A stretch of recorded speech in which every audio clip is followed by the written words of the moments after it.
ಓಂ ನಮಃ ಶಿವಾಯ. ಎಲ್ಲರಿಗೂ ನಮಸ್ಕಾರ. ಇಂದು ಈ ವಿಡಿಯೋದ ಮೂಲಕ ಕನ್ಯಾ ರಾಶಿಯವರ ಜಾತಕ ಫಲಿತಾಂಶಗಳ ಬಗ್ಗೆ ತಿಳಿದುಕೊಳ್ಳೋಣ. ಇವರ ಜೀವನಕ್ಕೆ ಸಂಬಂಧಿಸಿದ ಪ್ರಮುಖ ವಿಚಾರಗಳು ಯಾವುವು, ಹಾಗೆಯೇ ಆಗಸ್ಟ್ 28ನೇ ತಾರೀಕು ಶುಕ್ರವಾರದಂದು ಇವರ ಜೀವನದಲ್ಲಿ ಯಾವ ರೀತಿಯ ಬದಲಾವಣೆಗಳು ನಡೆಯಲಿವೆ ಎಂಬುದನ್ನು ನೋಡೋಣ. ಈ ಮಧ್ಯಕಾಲದಲ್ಲಿ ನಡೆದ ಕೆಲವು ಘಟನೆಗಳನ್ನು ಒಮ್ಮೆ ನೆನಪಿಸಿಕೊಳ್ಳಿ. ಏಕೆಂದರೆ ನೀವು ಎಷ್ಟೇ ಕಷ್ಟಪಟ್ಟರೂ ಕೆಲಸಗಳು ತಡವಾಗುವುದು, ಕೈಯಲ್ಲಿ ಹಣ ನಿಲ್ಲದೆ ಇರುವುದು, ಮನೆಯಲ್ಲಿ ಸಣ್ಣ ಪುಟ್ಟ ಭಿನ್ನಾಭಿಪ್ರಾಯಗಳು, ಮನಸ್ಸಿನಲ್ಲಿ ಹೇಳಿಕೊಳ್ಳಲಾಗದಂತಹ ಆತಂಕ, ಇವೆಲ್ಲವೂ ಒಂದು ಹಂತದವರೆಗೆ ಮಾತ್ರ. ಇನ್ನು ನೀವು ಊಹಿಸಿದಂತಹ ಒಂದು ಬದಲಾವಣೆ ನಿಮ್ಮ ಜೀವನದಲ್ಲಿ ನೀವು ನಿರೀಕ್ಷಿಸದ ರೀತಿಯಲ್ಲಿಯೇ ನಡೆಯಲಿದೆ. ಅಸಲಿಗೆ ಇದಕ್ಕೆಲ್ಲ ಕಾರಣವೇನು?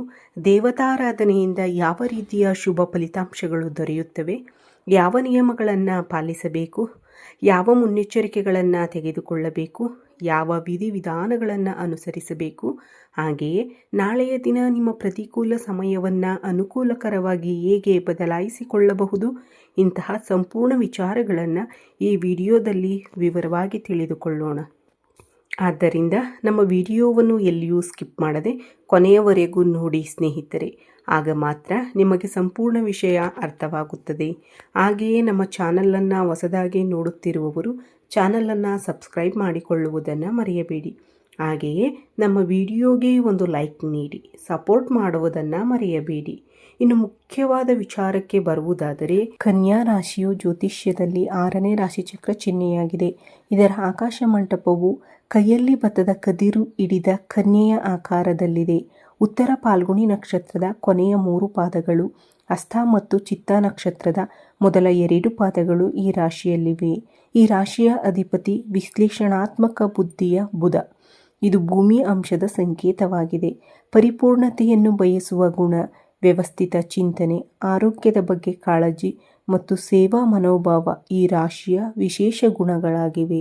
ಈ ದಿನ ಕಾಲಚಕ್ರವು ನಿಧಾನವಾಗಿ ನಿಮ್ಮ ಪರವಾಗಿ ಬದಲಾಗುತ್ತಿದೆ ಎನ್ನುವ ರೀತಿಯಲ್ಲಿ ಈ ದಿನ ನಿಮಗೆ ಬಹಳ ವಿಶೇಷವಾದ ದಿನವಾಗಿ ನೆನಪಿನಲ್ಲಿ ಉಳಿಯಲಿದೆ. ಏಕೆಂದರೆ ಈ ದಿನ ನೀವು ಖಂಡಿತವಾಗಿಯೂ ಕೆಲವು ವಿಶೇಷ ಸಂಕೇತಗಳನ್ನು ಗಮನಿಸುತ್ತೀರಿ. ಅದರಲ್ಲೂ ಈ ದಿನ ಪರಮೇಶ್ವರನ ಅನುಗ್ರಹ ನಿಮಗೆ ಬಹಳ ಚೆನ್ನಾಗಿ ಗೋಚರಿಸಲಿದೆ. ಆದ್ದರಿಂದ ಈ ದಿನ ಪರಮೇಶ್ವರನ ಆರಾಧನೆಯನ್ನು ಹೆಚ್ಚಾಗಿ ಮಾಡಿಕೊಳ್ಳಲು ನೀವು ಆಸಕ್ತಿ ತೋರಬೇಕು. ಅವರ ಕೃಪೆ, ಆಶೀರ್ವಾದ ಮತ್ತು ಶಕ್ತಿ ನಿಮ್ಮ ಮನೆಗೆ ಪ್ರವೇಶಿಸುವ ಸಮಯವೆಂದು ಈ ದಿನವನ್ನು ಹೇಳಬಹುದು. ಈ ದಿನ ಒಬ್ಬ ಅತಿಥಿಯ ರೂಪದಲ್ಲಾಗಲಿ ಅಥವಾ ಯಾವುದಾದರೂ ಆಶ್ಚರ್ಯಕರ ಘಟನೆಯ ರೂಪದಲ್ಲಾಗಲಿ ನಿಮ್ಮ ಜೀವನದಲ್ಲಿ ನಿಮಗೆ ಬಹಳ ಆಶ್ಚರ್ಯವನ್ನು ನೀಡುವಂತಹ ಒಂದು ಘಟನೆ ನಡೆಯುವ ಸಾಧ್ಯತೆ ಇದೆ. ನೀವು ಗಮನಿಸಿದರೆ ಕಳೆದ ಕೆಲವು ದಿನಗಳಿಂದ ನಿಮ್ಮ ಮನಸ್ಸು ಭಗವಂತನ ಕಡೆಗೆ ಹೆಚ್ಚು ಆಕರ್ಷಿತವಾಗುತ್ತಿರಬಹುದು. ಆಗಾಗ್ಗೆ ಯಾವುದಾದರೂ ದೇವಾಲಯಕ್ಕೆ ಹೋಗಬೇಕು ಎಂದು ಅನಿಸಬಹುದು. ಓಂ ನಮಃ ಶಿವಾಯ ಎಂಬ ಮಂತ್ರ ಪದೇ ಪದೇ ನಿಮ್ಮ ಕಿವಿಗೆ ಬೀಳುತ್ತಿರಬಹುದು. ಪರಮೇಶ್ವರನ ಫೋಟೋ ಅಥವಾ ನಂದೀಶ್ವರನ ದರ್ಶನ ಆಗಾಗ್ಗೆ ನಿಮಗೆ ಕಾಣಿಸುತ್ತಿರಬಹುದು. ಇಂತಹ ಘಟನೆಗಳು ನಡೆಯುತ್ತಿರಬಹುದು. ಆಧ್ಯಾತ್ಮಿಕವಾಗಿ ಗಮನಿಸಿದರೆ ನಿಮ್ಮ ಜೀವನದಲ್ಲಿ ಯಾವಾಗ ಅಡೆತಡೆಗಳು ಬಂದರೂ, ಯಾರಾದರೂ ಅಥವಾ ಯಾವುದಾದರೂ ಸಮಸ್ಯೆಯಿಂದ ನೀವು ಬೇಸರಗೊಂಡಾಗಲೂ ಭಗವಂತನು ಪ್ರತಿ ಬಾರಿಯೂ ನಿಮಗೆ ಸಹಾಯ ಮಾಡುತ್ತಲೇ ಬಂದಿದ್ದಾನೆ. ಆದರೆ ಈ ದಿನ ಸ್ವಲ್ಪ ಗೊಂದಲದ ವಾತಾವರಣ ನಿಮಗೆ ಕಾಣಿಸಬಹುದು. ಅಂದು ಏನೆಂದು ನಿಮಗೂ ಚೆನ್ನಾಗಿ ತಿಳಿದಿರಬಹುದು. ಆದರೆ ಆ ಗೊಂದಲ ನಿಮ್ಮ ನಾಶಕ್ಕಾಗಿ ಅಲ್ಲ, ನಿಮ್ಮನ್ನು ಒಂದು ಹೊಸ ಆರಂಭಕ್ಕೆ ಸಿದ್ಧಪಡಿಸುವ ಪ್ರಕ್ರಿಯೆ ಎಂದು ಹೇಳಬಹುದು. ಮುಖ್ಯವಾಗಿ ನೀವು ಸಹಜವಾಗಿಯೇ ಕಷ್ಟಪಡುವ ಸ್ವಭಾವದವರು. ಇತರರಿಗಾಗಿ ತ್ಯಾಗ ಮಾಡುತ್ತೀರಿ, ಆದರೆ ನಿಮ್ಮ ನೋವನ್ನು ಹೊರಗೆ ಹೇಳಿಕೊಳ್ಳುವುದಿಲ್ಲ. ಅನೇಕ ಜನರು ನಿಮ್ಮ ಒಳ್ಳೆಯತನವನ್ನು ದುರುಪಯೋಗಪಡಿಸಿಕೊಂಡಿರಬಹುದು. ಆದರೂ ನೀವು ಯಾರಿಗೂ ಯಾವುದೇ ಹಾನಿ ಮಾಡಿಲ್ಲ, ಯಾರಿಗೂ ಕೆಟ್ಟದ್ದನ್ನು ಬಯಸಿಲ್ಲ. ನಿಮ್ಮ ಈ ಒಳ್ಳೆಯತನವೇ ಇಂದು ನಿಮ್ಮನ್ನು ಭಗವಂತನ ದೃಷ್ಟಿಗೆ ಕೊಂಡೊಯ್ಯುತ್ತಿದೆ ಎಂದು ಹೇಳಬಹುದು. ಇಂದು ನಿಮ್ಮ ಮನೆಯಲ್ಲಿ ನಡೆಯುವ ಒಂದು ಆಶ್ಚರ್ಯಕರ ಘಟನೆ ನಿಮಗೆ ಬಹಳ ಸಂತೋಷವನ್ನು ನೀಡಲಿದೆ. ಬಹಳ ದಿನಗಳಿಂದ ನಿಂತು ಹೋಗಿದ್ದ ಒಂದು ಕೆಲಸ ಆಕಸ್ಮಿಕವಾಗಿ ಪೂರ್ಣಗೊಳ್ಳಬಹುದು. ಹಲವು ದಿನಗಳಿಂದ ಬರದಿದ್ದ ಒಂದು ಶುಭ ಸುದ್ದಿ ಇಂದು ನಿಮ್ಮ ಕಿವಿಗೆ ಬೀಳಬಹುದು. ಕುಟುಂಬದಲ್ಲಿ ಸಂತೋಷವನ್ನು ತುಂಬುವಂತಹ ಒಂದು ಅವಕಾಶ ನಿಮ್ಮ ಬಾಗಿಲನ್ನು ತಟ್ಟಬಹುದು. ಅದು ಉದ್ಯೋಗಕ್ಕೆ ಸಂಬಂಧಿಸಿದ ವಿಷಯವಾಗಿರಬಹುದು, ವ್ಯಾಪಾರಕ್ಕೆ ಸಂಬಂಧಿಸಿದ ವಿಷಯವಾಗಿರಬಹುದು, ಲಾಭಕ್ಕೆ ಸಂಬಂಧಿಸಿದ ವಿಚಾರವಾಗಿರಬಹುದು ಅಥವಾ ನಿಮ್ಮ ವ್ಯವಹಾರವನ್ನು ಸಂಪೂರ್ಣವಾಗಿ ಅನುಕೂಲಕರವಾಗಿ ಬದಲಾಯಿಸುವಂತಹ ವಿಷಯವಾಗಿರಬಹುದು. ಹಾಗೆಯೇ ಬಹಳ ಕಾಲದಿಂದ ನಿಮ್ಮಿಂದ ದೂರವಾಗಿದ್ದ ಒಬ್ಬ ವ್ಯಕ್ತಿ ಮತ್ತೆ ನಿಮ್ಮ ಜೀವನಕ್ಕೆ ಮರಳಿ ಬರಬಹುದು. ಇದು ಭಗವಂತನ ಅನುಗ್ರಹ ನಿಮ್ಮ ಮೇಲೆ ಇರಲು ಪ್ರಮುಖ ಕಾರಣವೇನು ಎಂದು ನೋಡಿದರೆ ಅದರ ಹಿಂದೆ ಬಹಳ ಆಳವಾದ ಕಾರಣವಿದೆ. ಇಂದಿನ ಜನ್ಮದಲ್ಲಿ ನೀವು ಮಾಡಿದ ಕೆಲವು ಸತ್ಕಾರ್ಯಗಳ ಫಲವಾಗಿರಬಹುದು. ಈಗ ನಿಮ್ಮ ಪುಣ್ಯಕ್ಕೆ ತಕ್ಕ ಪ್ರತಿಫಲವನ್ನು ಭಗವಂತನು ನಿಮಗೆ ನೀಡಲಿದ್ದಾನೆ. ನೀವು ಮಾಡುವ ಪ್ರತಿಯೊಂದು ಕೆಲಸವನ್ನು ವಿಶ್ವವು ಗಮನಿಸುತ್ತಿರುತ್ತದೆ. ಸರಿಯಾದ ಸಮಯ ಬಂದಾಗ ಅದೇ ಪುಣ್ಯ ಕಾಲವಾಗಿ ಬದಲಾಗುತ್ತದೆ ಮತ್ತು ಆಶೀರ್ವಾದದ ರೂಪದಲ್ಲಿ ನಿಮಗೆ ಮರಳಿ ಬರುತ್ತದೆ. ಅದಕ್ಕೆ ಸಾಕ್ಷಿಯೇ ಇಂದು ನಿಮ್ಮ ಜೀವನದಲ್ಲಿ ನಡೆಯಲಿರುವ ಈ ಉತ್ತಮ ಸಮಯ ಎಂದು ಹೇಳಬಹುದು. ಇಂದು ಮನೆಯಲ್ಲಿ ವಾತಾವರಣ ಬಹಳ ಶಾಂತವಾಗಿರುತ್ತದೆ. ಆದ್ದರಿಂದ ಇಂದು ಪರಮೇಶ್ವರನ ಆರಾಧನೆಯನ್ನು ಹೆಚ್ಚು ಮಾಡಿಕೊಳ್ಳಲು ಸಂಕಲ್ಪ ಮಾಡಿ. ಬಿಲ್ವದಳಗಳಿಂದ ಶಿವನನ್ನು ಪೂಜಿಸಿ. ಓಂ ನಮಃ ಶಿವಾಯ ಎಂಬ ನಾಮಜಪವನ್ನು ಸಾಧ್ಯವಾದಷ್ಟು ಜಪಿಸಿ. ಇಂದು ಸಣ್ಣ ಪುಟ್ಟ ಪರಿಹಾರಗಳನ್ನು ಮಾಡಿಕೊಂಡರೂ ನಿಮ್ಮ ಜೀವನದಲ್ಲಿ ಸಕಾರಾತ್ಮಕ ಬದಲಾವಣೆಗಳನ್ನು ಗಮನಿಸಬಹುದು.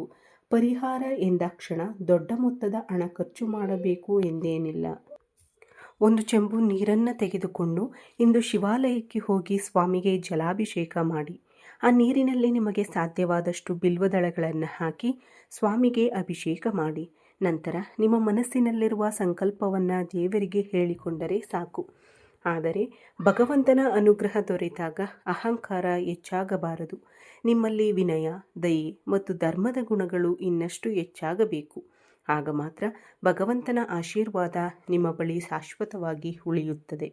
ಆದ್ದರಿಂದ ಇಂದು ಸಾಧ್ಯವಾದಷ್ಟು ಶಿವಾಲಯಕ್ಕೆ ಹೋಗಿ ಅಭಿಷೇಕ ಮಾಡಿ. ನಿಮ್ಮ ಶಕ್ತಿಗೆ ಅನುಗುಣವಾಗಿ ಬಿಲ್ವದಳಗಳನ್ನು ಸ್ವಾಮಿಗೆ ಅರ್ಪಿಸಿ. ಕನಿಷ್ಠ 5 ನಿಮಿಷವಾದರೂ ಶಾಂತವಾಗಿ ಕುಳಿತು ಓಂ ನಮಃ ಶಿವಾಯ ಎಂಬ ಮಂತ್ರವನ್ನು ಜಪಿಸಿ. ನಿಮ್ಮ ಮನಸ್ಸಿನಲ್ಲಿರುವ ಭಾರವೆಲ್ಲವೂ ಇಂದು ನಿಧಾನವಾಗಿ ಕಡಿಮೆಯಾಗುವುದನ್ನು ನೀವು ಅನುಭವಿಸಬಹುದು. ವಿಶೇಷವಾಗಿ ಈ ಸಂಜೆ ಸಮಯವನ್ನು ನೀವು ಖಂಡಿತವಾಗಿಯೂ ಗಮನಿಸಬಹುದು. ಇನ್ನೊಂದು ಪ್ರಮುಖ ವಿಷಯವೇನೆಂದರೆ ನಿಮ್ಮ ಮನೆಯ ಬಾಗಿಲಿಗೆ ಬರುವ ಪ್ರತಿಯೊಬ್ಬ ವ್ಯಕ್ತಿಯನ್ನು ಗೌರವದಿಂದ ಮಾತನಾಡಿಸಿ. ಏಕೆಂದರೆ ಭಗವಂತನು ಯಾವ ರೂಪದಲ್ಲಿ ನಮಗೆ ಅನುಗ್ರಹ ನೀಡುತ್ತಾನೆ ಎಂಬುದು ನಮಗೆ ತಿಳಿದಿರುವುದಿಲ್ಲ. ಒಬ್ಬ ಸಾಮಾನ್ಯ ವ್ಯಕ್ತಿಯ ಮೂಲಕವೇ ಇಂದು ನಿಮ್ಮ ಜೀವನವನ್ನು ಬದಲಾಯಿಸುವಂತಹ ಅವಕಾಶಗಳು ಹೆಚ್ಚಾಗಿ ಕಾಣಿಸುತ್ತಿವೆ. ಅಷ್ಟೇ ಅಲ್ಲದೆ ಇಂದು ಕುಟುಂಬದ ವಿಚಾರವಾಗಲಿ ಅಥವಾ ವ್ಯಾಪಾರದ ವಿಚಾರವಾಗಲಿ ಸಾಕಷ್ಟು ಅನುಕೂಲಕರ ಬೆಳವಣಿಗೆಗಳು ನಿಮಗೆ ಕಾಣಿಸಬಹುದು. ಕೊನೆಯ ಕ್ಷಣದಲ್ಲಿ ನಿಂತು ಹೋಗಿದ್ದ ಕೆಲಸಗಳು ಮತ್ತೆ ಮುಂದೆ ಸಾಗುತ್ತವೆ. ನಿಮ್ಮ ಮೇಲಿನ ನಿಮ್ಮದೇ ನಂಬಿಕೆ ಮತ್ತಷ್ಟು ಗಟ್ಟಿಯಾಗುತ್ತದೆ.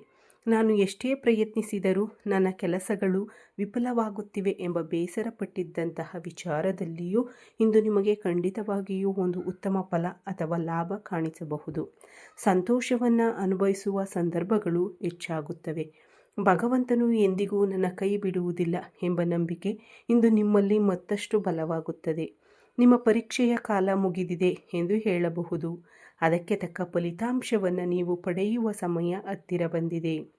ಇಂದು ಬರುವ ಒಂದು ಫೋನ್ ಕಾಲ್ ಅಥವಾ ಸುದ್ದಿ ನಿಮಗೆ ಬಹಳ ಸಂತೋಷವನ್ನು ನೀಡಬಹುದು. ಕುಟುಂಬಕ್ಕೆ ಆರ್ಥಿಕವಾಗಿ ನೆಮ್ಮದಿ ನೀಡುವಂತಹ ಶುಭ ಸುದ್ದಿಯನ್ನು ನೀವು ಕೇಳಬಹುದು. ಇದು ಒಂದೇ ದಿನದಲ್ಲೇ ನಡೆಯುವ ಅದ್ಭುತವಲ್ಲ. ನಿಧಾನವಾಗಿ ಮತ್ತು ಸ್ಥಿರವಾಗಿ ನಡೆಯಲಿರುವ ಒಂದು ದೊಡ್ಡ ಬದಲಾವಣೆಯ ಆರಂಭ. ಬಹಳ ಕಾಲ ನೀವು ಮಾಡಿದ ಕಷ್ಟಕ್ಕೆ ತಕ್ಕ ಪ್ರತಿಫಲ ಹಾಗೂ ಆರ್ಥಿಕ ನೆಮ್ಮದಿ ನೀಡುವಂತಹ ಒಂದು ಶುಭ ಸುದ್ದಿ ಇಂದು ನಿಮಗೆ ದೊರೆಯಬಹುದು. ಅಷ್ಟೇ ಅಲ್ಲದೆ ಕುಟುಂಬದಲ್ಲಿ ಶಾಂತಿ ನೆಲೆಸುತ್ತದೆ. ಮನೆಯಲ್ಲಿ ಬಹಳ ದಿನಗಳಿಂದ ಇದ್ದ ಅಪಾರ್ಥಗಳು ಮತ್ತು ಸಮಸ್ಯೆಗಳು ನಿಧಾನವಾಗಿ ದೂರವಾಗುತ್ತವೆ. ಮಾತೇ ಇಲ್ಲದೆ ದೂರವಾಗಿದ್ದ ಸಂಬಂಧಗಳು ಮತ್ತೆ ಮಾತನಾಡುವ ಪರಿಸ್ಥಿತಿ ಉಂಟಾಗಬಹುದು. ಜೀವನ ಸಂಗಾತಿಗಳಾದ ಗಂಡ ಹೆಂಡತಿಯರ ನಡುವೆ ಇದ್ದ ಸಣ್ಣ ಪುಟ್ಟ ಮನಸ್ತಾಪಗಳು ಕೂಡ ಕರಗಿ ಹೋಗುವ ಸಾಧ್ಯತೆ ಇದೆ. ಮಕ್ಕಳ ವಿಚಾರದಲ್ಲಿ ಇದ್ದ ಆತಂಕವು ಸ್ವಲ್ಪ ಮಟ್ಟಿಗೆ ಕಡಿಮೆಯಾಗುವ ಸೂಚನೆಗಳಿವೆ. ಆರೋಗ್ಯದ ವಿಚಾರಕ್ಕೆ ಬಂದರೆ ಬಹಳ ದಿನಗಳಿಂದ ಆಯಾಸ, ಮಾನಸಿಕ ಒತ್ತಡ ಅಥವಾ ಸಣ್ಣ ಪುಟ್ಟ ಆರೋಗ್ಯ ಸಮಸ್ಯೆಗಳಿಂದ ಬಳಲುತ್ತಿರುವವರಿಗೆ ಇಂದು ಸ್ವಲ್ಪ ನೆಮ್ಮದಿ ದೊರೆಯುವ ಸಾಧ್ಯತೆ ಇದೆ. ಆದರೆ ಇದನ್ನು ವೈದ್ಯಕೀಯ ಸಲಹೆಗೆ ಪರ್ಯಾಯವೆಂದು ಪರಿಗಣಿಸಬೇಡಿ. ಆರೋಗ್ಯ ಸಮಸ್ಯೆಗಳಿದ್ದರೆ ತಪ್ಪದೇ ವೈದ್ಯರನ್ನು ಸಂಪರ್ಕಿಸಿ. ಆಧ್ಯಾತ್ಮಿಕ ಸಾಧನೆ ನಿಮ್ಮ ಮನಸ್ಸಿಗೆ ಧೈರ್ಯ ಮತ್ತು ಶಾಂತಿಯನ್ನು ನೀಡಬಹುದು. ಅಷ್ಟೇ ಅಲ್ಲದೆ ನಿಮ್ಮ ಜೀವನದಲ್ಲಿ ಒಂದು ಹೊಸ ಅಧ್ಯಾಯಕ್ಕೆ ನಾಂದಿಯಾಡುವಂತಹ ಸಂದರ್ಭವೂ ಬರಬಹುದು. ವಿಶೇಷವಾಗಿ ನಿಮ್ಮ ಮನೆಗೆ ಸಂಬಂಧಿಸಿದ ಒಂದು ವಿಚಾರದಲ್ಲಿ ಬಹಳ ದಿನಗಳಿಂದ ಎದುರು ನೋಡುತ್ತಿದ್ದ ಶುಭ ಸುದ್ದಿ ಇಂದು ನಿಮ್ಮ ಕಿವಿಗೆ ಬೀಳುವ ಸಾಧ್ಯತೆ ಇದೆ. ಇಲ್ಲಿಯವರೆಗೆ ಆ ಕೆಲಸ ವಿಳಂಬವಾಗಿರಬಹುದು ಅಥವಾ ಒಂದು ಒಳ್ಳೆಯ ಸುದ್ದಿಗಾಗಿ ನಿಮ್ಮ ಕುಟುಂಬ ಕಾಯುತ್ತಿರಬಹುದು.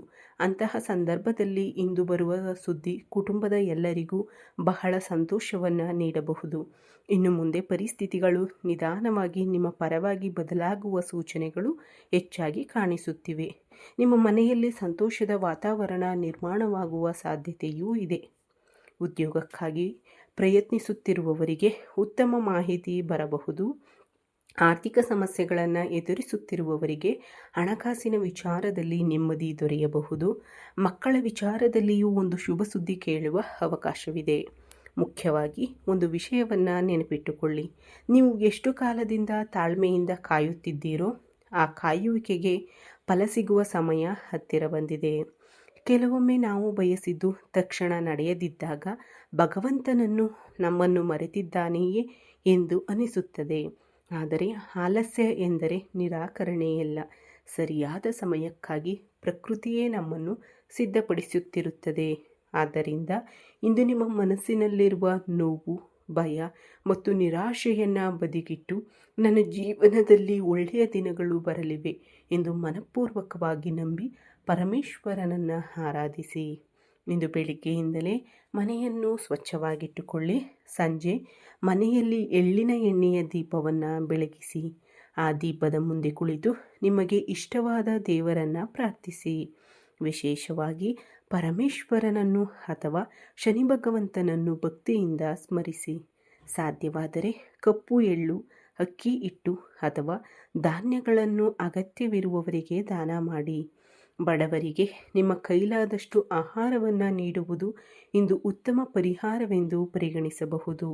ದೀಪವನ್ನು ಬೆಳಗಿಸಿದ ನಂತರ ನಿಮ್ಮ ಮನಸ್ಸಿನಲ್ಲಿ ಹೀಗೆ ಪ್ರಾರ್ಥಿಸಿ: ನನ್ನ ಮನೆಯಲ್ಲಿ ಇರುವ ಎಲ್ಲ ಕಷ್ಟಗಳು ದೂರವಾಗಿ ಸುಖ, ಶಾಂತಿ, ಆರೋಗ್ಯ ಮತ್ತು ಐಶ್ವರ್ಯವನ್ನು ಕರುಣಿಸು.